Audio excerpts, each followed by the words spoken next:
Ceux qui béniront Israël seront bénis, et ceux qui maudiront Israël seront maudits. Genèse 12, verset 3. Ce passage est souvent cité comme une vérité absolue, mais il est rarement replacé dans son contexte. Dans le texte original, Dieu s'adresse à Abraham personnellement, pas à un peuple, et encore moins à un État moderne.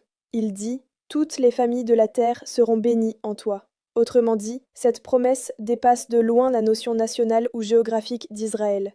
C'est une prophétie universelle. Le plan divin s'adresse à l'humanité entière, pas à une nation particulière. Pourtant, dans le courant qu'on appelle aujourd'hui le sionisme chrétien, ce verset est souvent détourné pour justifier un soutien politique ou religieux inconditionnel à l'État d'Israël.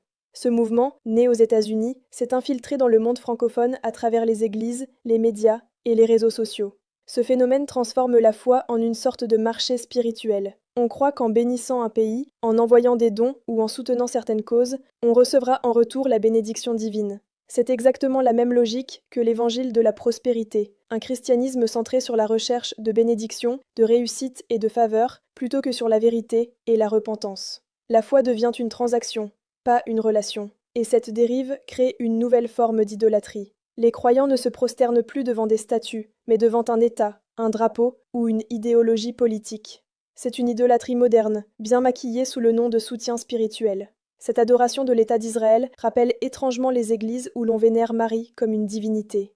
Marie a enfanté le Sauveur, mais elle n'est pas le salut elle-même, tout comme Israël a enfanté le Messie, mais n'est pas le centre du salut.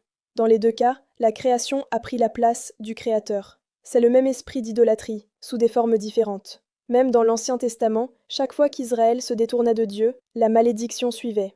Genèse 12, verset 3, n'est donc pas une formule magique, mais une promesse prophétique qui trouve son accomplissement spirituel, pas géopolitique. Ce sionisme chrétien venu des États-Unis a contaminé la foi francophone et son plus grand danger est de retourner le croyant de l'essentiel.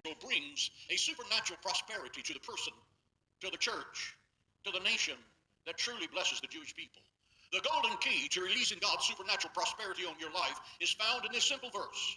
I will bless those who bless you. Say that with me. I will bless those who bless you. Consider the blessing God poured out on Pharaoh, the Pharaoh that met Joseph when he came into Egypt. He gave Joseph and the Jewish people the rich farming lands of Goshen. When you pray for the peace of Jerusalem, God's blessing begin to move in your way.